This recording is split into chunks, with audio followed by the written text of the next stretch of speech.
Bienvenidos a Club de Prensa en NTN 24. Transmitimos a 3 cuadras de la Casa Blanca. No olviden ustedes que al final de este programa pueden encontrarlo completo, pueden encontrar apartes en nuestra página de Facebook, también por nuestra cuenta de Twitter, y el audio, el podcast, lo pueden escuchar en SoundCloud. Les doy la bienvenida a los invitados hoy a Club de Prensa. En primer lugar, la corresponsal de Radioprogramas del Perú, María Luisa Rosell. Bienvenida a esta mesa como siempre, María. Hola, Juan Carlos. Arturo Sarucán, ex embajador de México en Estados Unidos y consultor internacional. Bienvenido también. Gracias, Juan. Muni Jensen, analista política de Club de Prensa, bienvenida a esta casa. Gracias. El primer asunto, María Luisa, tiene que ver con su país, con el Perú. Hay elecciones presidenciales, la segunda vuelta y la vuelta definitiva, además, el próximo 5 de junio. Y se enfrentan los que ocuparon el primero y segundo lugares en la primera vuelta, Keiko Fujimori de Fuerza Popular y Pedro Pablo Kuczynski. En las encuestas están virtualmente empatados, están muy parejos los dos. Pues resulta que a la cadena Univisión, aquí en Estados Unidos, y a un canal peruano, le dio una entrevista hecha por el periodista colombiano Gerardo Reyes, un antiguo piloto de nacionalidad peruana, Jesús Francisco Vázquez. Él fue informante de la DEA, o ha sido informante de la DEA, de la Agencia Antidrogas de Estados Unidos, desde el año 2006. Y él cuenta que una de sus funciones era grabar conversaciones con Joaquín Ramírez. Joaquín Ramírez es congresista peruano, actualmente también. Y aparte de eso es el secretario general de Fuerza Popular, el partido político de Keiko Fujimori. En la entrevista cuenta Joaquín Ramírez que en un momento dado, en una grabación que le hizo, cuenta Jesús Francisco Vázquez, que en un momento de una grabación con Joaquín Ramírez, el señor Ramírez dijo lo siguiente: tú sabes que la China, refiriéndose a Keiko Fujimori, que es hija del expresidente Alberto Fujimori, tú sabes que la China me dio 15 millones de dólares en la campaña anterior para lavarlos, es decir, en la campaña de 2011, para la campaña de aquellas elecciones. Y los lavé a través de cadenas de grifos, es decir, de estaciones de gasolina o de gasolineras. La DEA ha dicho que ahí está la investigación, pero que no hay una investigación exactamente contra Keiko Fujimori. La pregunta es, a menos de 2 semanas de las elecciones presidenciales en el Perú, ¿esto qué tanto influye? Bueno, primero que nada, las autoridades peruanas y la DEA tienen que efectivamente determinar si el audio es válido y si efectivamente se produjo lavado de activos por parte de Joaquín Ramírez, que es el secretario general del partido de los Fujimoristas Fuerza Popular y de la candidata Keiko Fujimori. Eso por un lado. La DEA se mantiene en lo que dijo inicialmente, que es que existe una investigación contra Joaquín Ramírez por este presunto crimen que es lavado de activos. Y Keiko Fujimori y su partido, en respuesta a lo que la DEA ha dicho y a la investigación periodística del destacado periodista Gerardo Reyes, ha sido blindar a Joaquín Ramírez, que es el secretario general del partido, todavía hasta ahora en funciones, es decir, no lo han separado del partido, y además de eso, tampoco ha perdido su inmunidad parlamentaria, como correspondería si es que efectivamente se va a realizar una investigación en su caso. Eso por un lado. Y por otro lado, el vocero del partido ha dado las declaraciones a la prensa y no el propio Joaquín Ramírez. Creo que la reacción del partido de Fuerza Popular y de la propia candidata han sido equivocados. Cuando la candidata es cuestionada al respecto, el día en que se difunde el reportaje en América Televisión, que hizo la investigación en conjunto con la cadena Univisión, Keiko era preguntada, era consultada, respondió solo 2 preguntas y a la tercera pregunta le colgó a los periodistas. Yo creo que colgarle a los periodistas con una acusación periodística sumamente grave, además donde la propia DEA confirma que hay una investigación a su secretario del partido, no es realmente la manera correcta de proceder en este caso. Si el tono y el discurso de los fujimoristas se mantiene en ese camino, yo creo que sí le va a afectar, porque las encuestas muestran que hay básicamente un empate técnico entre los dos candidatos. Así que yo creo que los fujimoristas pierden mucho si es que no ponen al propio Joaquín Ramírez para que dé las explicaciones ante la justicia peruana y ante la prensa. Arturo Sarucán.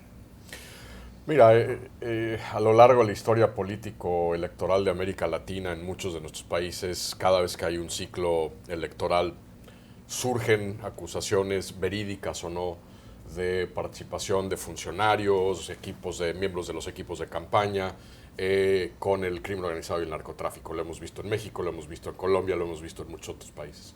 Habrá que ver qué información hay en esta investigación. La DEA, como se comenta aquí, ha confirmado que hay una investigación abierta, pero también a veces este tipo de historias pueden tener un efecto boomerang, a veces, sobre todo dependiendo del país y de las sensibilidades y el tipo de relación que hay o no hay con Estados Unidos, a veces estas historias acaban teniendo el efecto contrario a quienes tenían la intención de filtrarlo para dañar a algún candidato. Entonces veremos qué ocurre, pero ciertamente con base en la información que tenemos hasta ahorita, poco claro qué es lo que en realidad está detrás de esta nota, que creo que la parte importante es que efectivamente hay una investigación por parte de la DEA, pero habrá que ver a dónde conduce. Como bien dice Arturo Sarucán, ese tipo de denuncias en plena campaña, cuando faltan pocos días para unas elecciones, puede tener lo que él llama un efecto boomerang.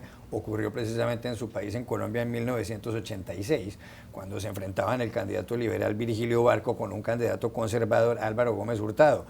Las toldas de Álvaro Gómez publicaron un reportaje en televisión con respecto a una empresa en la que supuestamente tenía intereses petroleros la familia Barco. Era un programa llamado Las Unidades Barco. Pensó la gente de Álvaro Gómez que con ese reportaje en la televisión Gómez le iba a ganar a Virgilio Barco, y lo que sucedió fue todo lo contrario. El señor Barco arrasó en los comicios a Álvaro Gómez. Y es cierto, ahora que se han profesionalizado las campañas sucias y justamente en esta recta final han salido varios indicios de que ambas campañas han emprendido unas tácticas no necesariamente las más limpias. Lo que pasa es que en este caso de esta acusación toca fibras muy fuertes en el fujimorismo y en el antifujimorismo, porque son acusaciones que siempre han estado rodeando a la familia Fujimori. La misma primera dama, Nadine Heredia, dijo que el narcotráfico y el lavado siempre han sido parte del legado de Fujimori. Entonces, lo que hacen es reforzar una desconfianza que hay sobre esa familia y volver a amarrar a Keiko, a su padre y a toda la historia de Fujimori, cuando ella ha tratado a través de su campaña de separarse y de convertirse en una fuerza política propia. También han salido fuerzas o voces de apoyo. Hernando de Soto, el conocido economista, autor del Otro Sendero, aquel libro que leímos todos en la universidad, ya ha salido a apoyar a Keiko. Por otro lado, la campaña de ella ha culpado a Pedro Pablo Kuczynski o ha implicado a Pedro Pablo Kuczynski en estas acusaciones. Él ha dicho que no conoce a nadie en la DEA, pero sin duda él se va a beneficiar de algún modo de este revolcón político. Lo que pasa es que todavía faltan unas semanas para el final de la campaña y quién sabe qué más vaya a salir al sol. A propósito de campañas, Arturo, estamos en plena campaña presidencial aquí en Estados Unidos. Hay elecciones el 8 de noviembre. Los virtuales candidatos, aunque falta que sean ungidos por las respectivas convenciones republicana y demócrata la segunda quincena de julio, van a ser Donald Trump por el Partido Republicano y Hillary Clinton por el Partido Demócrata. En los últimos días, incluso la señora Hillary Clinton fue preguntada en un programa de Stephen Colbert, un programa de humor en las noches, de qué papel jugaría el esposo de ella, Bill Clinton, expresidente, si ella es presidenta, y ella señaló que lo pondría a pensar en cómo crear más empleo en Estados Unidos, porque él es un experto en la materia. Pero antes de entrar acá, usted mencionaba que un punto muy interesante en esta campaña es a quiénes van a escoger el señor Trump y Hillary Clinton como compañeros de fórmula. Es decir, quién va a ser el candidato a la vicepresidencia de Trump, quién va a ser el candidato a la vicepresidencia de Hillary. Si usted fuera asesor de Trump y de Hillary, ¿a quién les recomendaría? Bueno, ciertamente, como tú dices, de aquí a las convenciones en julio, ya no digamos a que los estadounidenses acudan a las urnas el 8 de noviembre, falta un mogollón, y aquí en China puede pasar todo con un periodo tan extenso como el que tenemos que ver por delante en términos de la campaña electoral. Una de las decisiones claves que van a tener que tomar los dos equipos de campaña va a ser precisamente quién va a acompañar al virtual candidato republicano Donald Trump y a quien todo indica será la candidata al Partido Demócrata Hillary Clinton en su fórmula como vicepresidentes. Del lado republicano se han barajado muchos nombres. Pareciera que en este momento quienes están encabezando la lista, aunque pues es un proceso muy opaco, porque además como Trump tiene un equipo de campaña y de asesores pues muy poco conocido y muy poco tradicional, pues entender y saber y atisbar o leer las hojas de té en función de lo que están haciendo y pensando es complicado, pero se han hablado de 2 o 3 nombres que me parece que son los que en este momento tienen más tracción. Primero, el gobernador de New Jersey, Chris Christie, ex precandidato republicano. ¿Qué tanto le agrega a Trump, sobre todo siendo un estado vecino como es Nueva Jersey a Nueva York, en una campaña nacional que tiene otro tipo de reglas y otro tipo de detonadores? No está muy claro. Un segundo nombre es el ex speaker, el ex líder de la Cámara de Representantes, Newt Gingrich. Y otro nombre que se ha barajado también es la actual gobernadora de Nuevo México, Susana Martínez, una de las pocas republicanas de origen hispano en puestos de elección popular. Aquí evidentemente el cálculo siendo que pues, Trump tiene que nivelar este boquete que trae con la comunidad hispana en Estados Unidos, con los mexicanos, con los mexicoamericanos, y que por lo tanto Susana Martínez podría ser una carta. El lado demócrata, hay más nombres, mayor claridad sobre el proceso que está siguiendo la campaña de Hillary Clinton.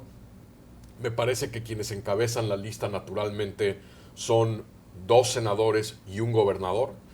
Lo que los une a los 3 es que los 3 provienen de estados que se llaman bisagra, estados que son fundamentales y que Hillary tiene que ganar, como los ganó Obama en el 2008 y en el 2012, para hacerse la Casa Blanca en noviembre. El senador Sherrod Brown de Ohio, estado bisagra, el senador Tim Kaine, Virginia, estado bisagra, y el gobernador Hickenlooper de Colorado, estado bisagra. De estos 3, me parece que 2 son los que van en la punta. Tim Kaine, Virginia, ex gobernador del estado, senador con mucha experiencia en temas internacionales, ex Peace Corps en América Latina, en Honduras, habla castellano a la perfección, lo cual pues le ayudaría mucho a Hillary para blindar el apoyo del voto hispano. El segundo, Sherrod Brown, senador de Ohio, otro estado bisagra, y que le ayudaría a tratar de capturar este voto más liberal, progresista del Partido Demócrata, que ha estado apoyando a Bernie Sanders, y le ayudaría, digamos, a cubrir su flanco izquierdo. Hay otros nombres, Elizabeth Warren, la senadora por Massachusetts, un poco con la misma idea de el flanco izquierdo. Yo creo que ahí le aporta muy poco. Y 2 cartas hispanas, Tom Pérez, el actual secretario del Trabajo de Estados Unidos, y Julián Castro, exalcalde de San Antonio y actual secretario de Vivienda y Desarrollo Urbano. Digamos, esos son los nombres. Falta mucho. Seguramente no tendremos humo blanco en ninguna de las 2 campañas hasta unos días antes de las respectivas convenciones en julio, pero por ahí van los nombres hasta este momento. María Luisa. La pregunta en el lado demócrata es, escuchando el análisis de Arturo, es si es que los demócratas van a priorizar el asunto demográfico, es decir, si para Hillary Clinton y para el equipo que está haciendo el proceso de selección es más importante que un representante de la minoría hispana o afroamericana, en este caso hispana, sea el candidato electo o seleccionado para que fuera su compañero de fórmula, o la prioridad va a ser quién de los candidatos dentro de los estados que son los llamados estados bisagra o estados columpio es el que debe ser elegido o la que debe ser elegida, la mayoría de ellos senadores, como el compañero de fórmula de Hillary Clinton. Creo que el equipo de Hillary Clinton está en esa disyuntiva en ese momento, viendo un poco los reportes que hay en prensa entre cuáles de esos 2 factores debe ser el prioritario a la hora de la selección. Elegir un candidato que es joven, que es hispano, que va a darle vigor a la campaña y que va a lograr cautivar un poco toda esa gente que está con mucho rencor y mucho fastidio frente a lo que Trump ha dicho, o más bien asegurarse que los estados que son estados columpio logren darle la victoria a Hillary Clinton. En esa disyuntiva yo creo que está el equipo de Clinton. Yo creo que ella debería directamente escoger a Bernie Sanders, porque de lo contrario algunos de los votantes de Bernie Sanders se van a ir donde Donald Trump, y ya se han cerrado un poco más las encuestas en las últimas semanas, y solamente hay, creo que 2 puntos de ventaja en las últimas encuestas nacionales entre Trump y Hillary.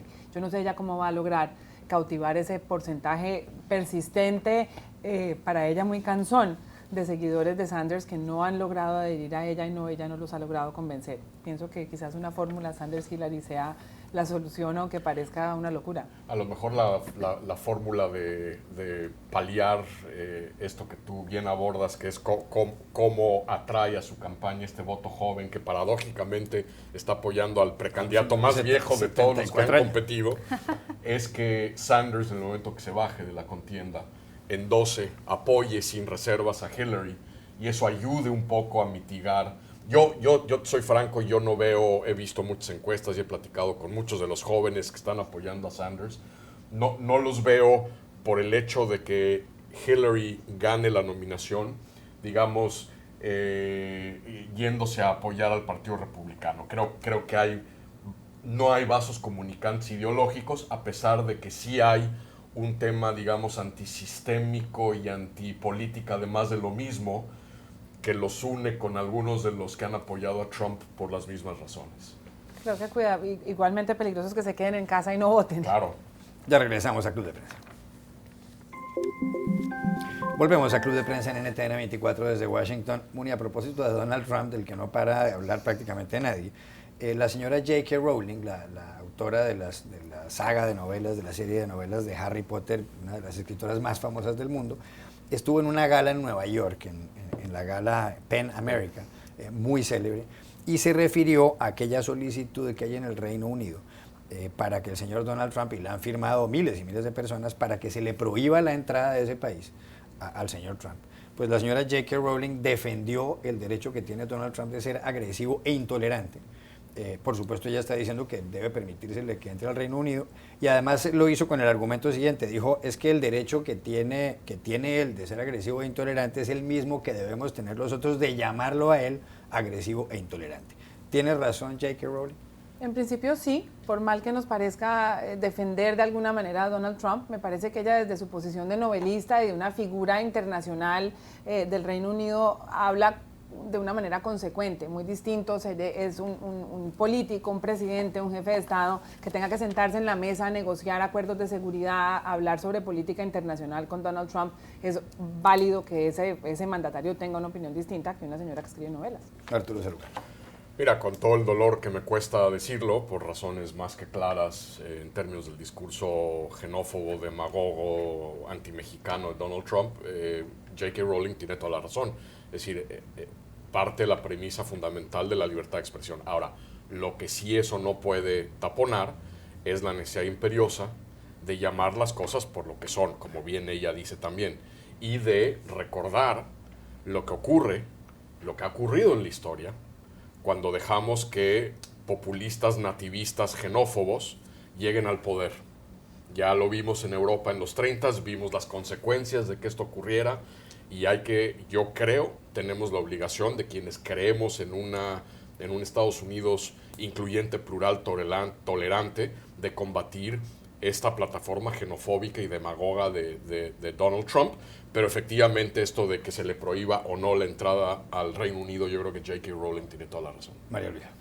Yo discrepo un poco con mis compañeros de mesa respetuosamente y con la señora J.K. Rowling, porque yo creo que hay que hacer una diferenciación. El hecho de que la libertad de expresión le garantice a uno decir lo que quiera, no le garantiza a uno insultar de la manera como Donald Trump lo hace continuamente y sin ningún tapujo todos los días. Yo creo que hay que diferenciar un poco y en cierta forma la señora Rowling lo dice, pero yo creo que no decir que mi derecho de expresión está garantizado en el momento que el derecho de Trump también está garantizado, tiene ciertas limitaciones en el caso de Trump, porque Trump hace uso y abuso de la libertad de expresión. Donald Trump no solamente habla de lo que quiere, sino que insulta, atropella, usa la violencia como una forma de campaña. Así que discrepo un poco de la posición. No, pero con el uso de la violencia yo también, estaría de acuerdo. Claro, estamos de acuerdo en eso. La incitación a la violencia que ha hecho Trump en sus mítines y en sus eventos, efectivamente debería haber sido detenida y parada y denunciada. Sí. Que me guste, que no me guste lo que opina, no me gusta, lo detesto, me parece abominable, pero me parece que, convertirnos en talibanes de lo que puede uno decir o no decir en público empieza a ir por una vereda peligrosa de censura y que alimentaría precisamente lo que estamos tratando de cortar y de frenar, que es regímenes intolerantes, en donde lo estamos viendo en muchos países en el mundo ahora, donde por ejemplo la sátira política, gobiernos están buscando detener y frenar, como hemos visto en el caso de Turquía, a cómicos en Alemania, en otros países, en Francia, que están usando la sátira política como un instrumento de opinión, de de transparencia y de rendición de cuentas. En esta mesa, justamente a partir de los ataques a Charlie Hebdo, se habló muchísimo del derecho a ofender, y si los medios de comunicación y los ciudadanos tienen derecho a ofender, y casi siempre llegamos a la conclusión de que termina el derecho cuando empieza la incitación a la violencia. Yo creo que la distinción con Trump es que él todavía es candidato,